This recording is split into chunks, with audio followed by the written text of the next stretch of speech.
Are you a caregiver who is feeling unappreciated, constantly running, maybe feeling like you're on a hamster wheel, running and running and going absolutely nowhere? You're just trying to keep up. Did you have hamsters when you were a child? I did. They are adorable. But you know, if you've ever seen them yawn, you know they have these long teeth and they bite and they just hold on and they don't like to let go. And the shock of being bitten by that sweet, adorable, furry hamster is a lot like the shock of becoming an overnight caregiver for your parents. You feel like you're stuck in this trap and you're stuck there with your aging parent and you can't get out. I have some tips to share to help you feel a little more in control. I'm Pamela Wilson. I solve caregiving problems. For the past 20 years, I have been on call 24/7, responding to caregivers and aging parents and caregiving emergencies. And it's crazy. It's a lot like your life as a caregiver. You might be feeling burdened by a long to-do list, burdened by calls from your parents, and rarely a thank you. You may not realize it, but your parents also feel trapped. They are trapped by aging bodies. They're trapped by having to take 10 medications a day.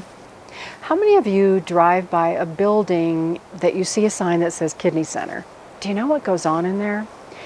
Do you know anybody who has dialysis? People who have dialysis have to go to kidney centers multiple times a week, and they are hooked up to machines that preserve their life. They stop going, life ends. Your parents feel helpless. They are concerned that they no longer can do things by themselves and they have to depend on someone, that is you. And they hope that everything goes okay, but sometimes it just doesn't. So here are tips for you. Number one, stop believing that you are the only one that can provide care. You're not indispensable, and others can actually help out. So others like friends, volunteers, in-home caregivers. A lot of times parents will initially refuse help and they'll say no, but the research actually shows that parents come to rely on friends, volunteers, in-home caregivers as much as they do family. Isn't that like a dream come true? So how do you convince them? You start bringing it up and making suggestions. And if you remember as a child, you were probably pretty persistent at one time or another, wanting a hamster. You probably wanted a dog. I wanted the hamster. And you pestered your parents until they gave in. Well, it's no different today. You were successful at 12. You could be successful at 42, 52, 62. Keep bringing up the idea of help to your parents. They'll eventually give in. Number two, important online support or actually getting help in person. Caregivers feel like there's no one to talk to. Like you can't talk about caregiving at work, you can't talk about your friends. And honestly, it does take somebody else who is a caregiver to understand what you're going through. So getting caregiving support is really helpful to reducing stress and feeling like you're constantly running everywhere. Number three is talking to parents about concerns. And this could be anything, but a lot of these conversations are uncomfortable. Do you remember when your parents had to have the sex talk with you? That was probably pretty uncomfortable, probably embarrassing. A hot potato conversation is talking to your parents about giving up the car keys. It's difficult for them because they feel like they're giving up their last ounce of independence. They will swear on a stack of Bibles that they drive as good as their 12-year-old self. And they may or may not. There's testing out there that you can do, but a story. I don't know if you remember the story of George Weller. July 16th, 2003, Santa Monica, Farmers Market Promenade.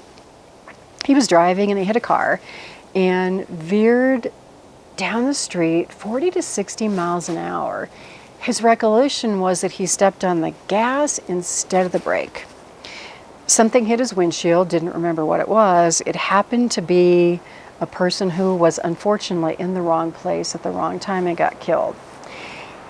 I think there were 10 counts of manslaughter. He injured 63 people. He didn't have any major health problems.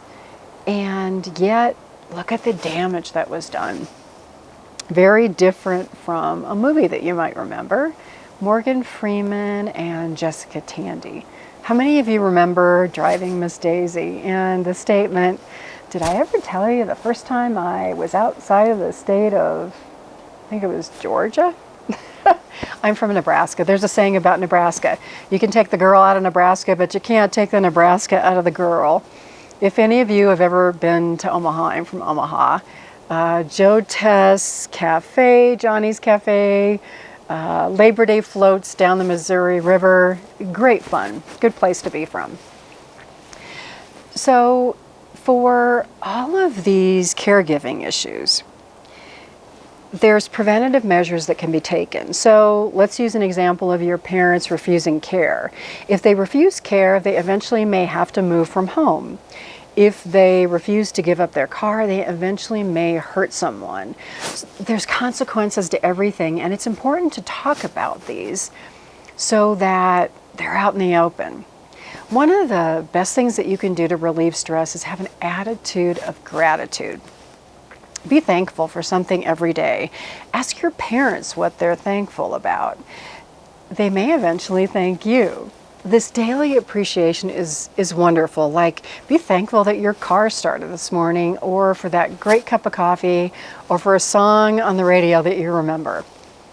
One of my 95-year-old clients says it best to me. I will visit him and say, how are you? And he will say, you know what? I am fabulous. I woke up this morning. It's better than the alternative. How many of us even think about the fact that we may not wake up tomorrow morning? I don't think many of us.